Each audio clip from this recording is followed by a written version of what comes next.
We had a stronger economy, a healthy military, and a safer world. When I compare and contrast, the only conclusion is Donald Trump. We have a lot to get to. I want to start, though, with what you heard from your colleague in the Senate, Tim Scott. Your reaction? Well, Dana, I respect my colleague, my friend, Tim Scott of South Carolina. Chris Coons, Senator of Delaware, allows Joe Biden to do this to his daughter. Thank you. Thank you.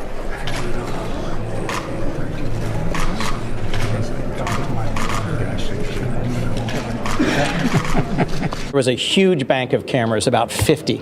And Joe, who knows her, leaned forward and whispered some encouragement, telling her that she was doing great, that she looked wonderful. Did his actions make her feel uncomfortable? No.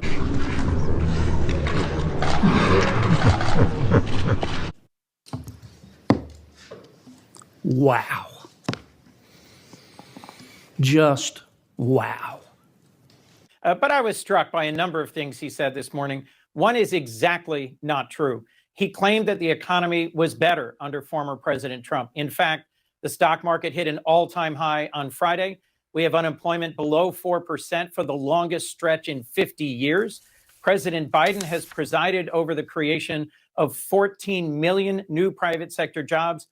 Nearly 72% of all job gains since 2021 were simply jobs that were being recovered from the pandemic, not new job creation. Joe Biden has presided over a strong and a robust economy that's great for middle-class Americans. Donald Trump did not. Our polling, by a 49 to 21 margin, voters believe former President Trump will be better for their finances than President Biden. As inflation has come down, prices have come down, and as we're beginning to see the impact in people's pocketbooks of President Biden's leadership. And a new report shows U.S. inflation edged up in December. The Consumer Price Index rose 0.3% for the month of December, and it's up 3.4% since this time last year. We're beginning to see the positive impacts of President Biden's real leadership on our economy. We find that housing costs remain stubbornly high. Don't.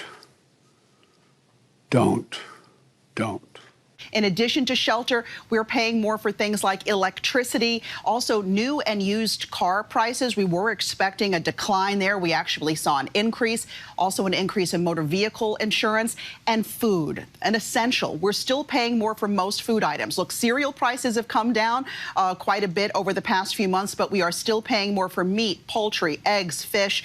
Joe Biden has presided over a strong and a robust economy that's great for middle-class Americans. Donald Trump did not. He's a liar. Let the kid talk. You disgust me. How can you live with yourself? Just cool it, Zippy. You sit on a throne of lies. And when folks vote, they order what they want. And in this case, they got what they asked for. It's time to build back better.